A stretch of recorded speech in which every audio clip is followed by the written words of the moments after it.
लखनऊ के लोक भवन में नियुक्ति पत्र वितरण समारोह का आयोजन किया गया। इस कार्यक्रम में मुख्य सेविकाओं और फार्मासिस्टों को नियुक्ति पत्र वितरित किए गए। इन सभी मुख्य सेविकाओं का चयन उत्तर प्रदेश अधीनस्थ सेवा चयन आयोग के द्वारा हुआ है।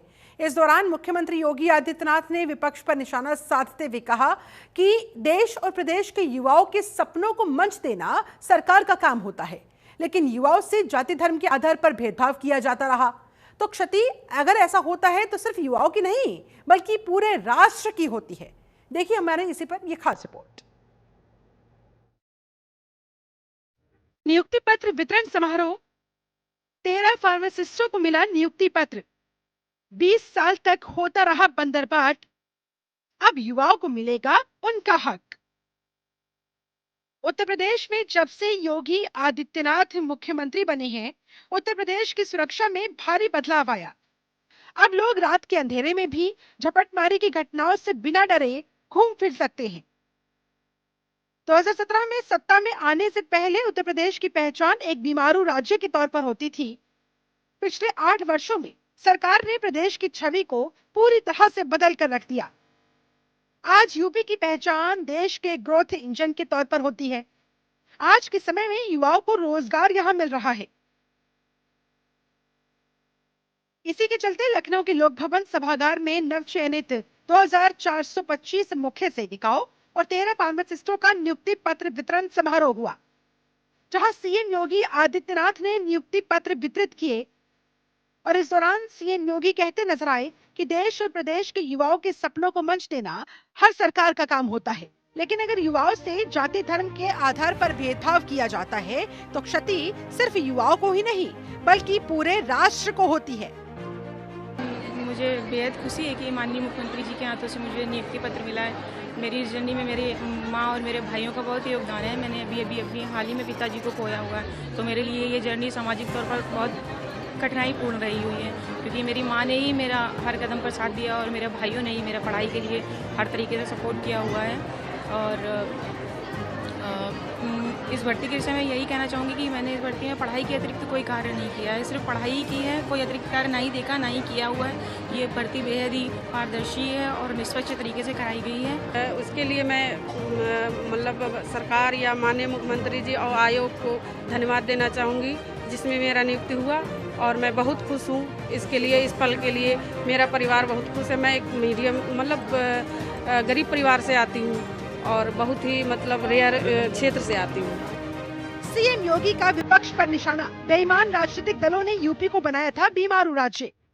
जहां योजनाएं नहीं पहुंच पाती थी, आज वहां तक नौकरी पहुंच रही। प्रदेश में हर क्षेत्र के युवाओं को मिल रहे रोजगार के अवसर। भ्रष्टाचार और बंदरबाट की राजनीति ने प्रदेश को संकट में धकेल दिया। नौजवान यूपी से बाहर जाते थे, लेकिन वहां भी पहचान का संकट झेलते थे। दंगों, परिवारवादी राजनीति ने यूपी को लूट का अड्डा बना दिया था। विपक्ष के पास कोई मुद्दा नहीं है, नकारात्मकता फैला रहा। सीएम योगी ने आगे कहा कि जब चयन प्रक्रिया पारदर्शी और शुचितापूर्ण होती है तो आजमगढ़, शामली और अलग-अलग जिलों की बेटियों का चयन किया जाता है। अब हमने देखा कि थारू जनजाति की बेटियों को भी किस तरह से अवसर मिला, जो कि ये दिखाता है कि चयन की जो प्रक्रिया है वो शुचितापूर्ण है, निष्पक्ष है। अब जिले और जाति को देखकर नियुक्तियां नहीं दी जाती। चयन की प्रक्रिया में अगर सुदूर किसी आजमगढ़ से, किसी अमरोहा से, किसी बिजनौर से, किसी शामली से, किसी ललितपुर से, किसी जालौन से, किसी सोनभद्र से अगर किसी बेटी का चयन होता है तो मान करके चलते हैं कि चयन की प्रक्रिया निष्पक्ष हुई है, पारदर्शी हुई है, क्योंकि प्रतिभा वहां पर भी है। और इस पूरी चयन की प्रक्रिया में आपने इन सब बातों को देखा हो। नियुक्ति की प्रक्रिया के दौरान भी मैं देख रहा था, और एक नहीं, मैं तो अभी जो सूची मेरे सामने है, इस सूची को मैं देख रहा था, 2-2 थारू बेटियों का चयन हुआ। यानी जिन तक नौकरी नहीं पहुंच पाती थी, जिन तक योजनाएं नहीं पहुंच पाई थी, आज उन तक नौकरी पहुंच रही है। विपक्ष पर भी निशाना साधते हुए सीएम योगी आदित्यनाथ ने कहा, जिन लोगों ने 20 साल से यूपी को बीमारू राज्य बना दिया था, वो अब भी नकारात्मक मुद्दे ही उठा रहे हैं।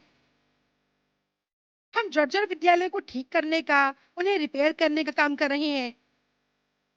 और जो बेहतर विद्यालय है वहां पर रिपेयरिंग के बाद बाल वाटिका का शुभारंभ किया जा रहा है। इन लोगों ने तो इसका भी विरोध किया।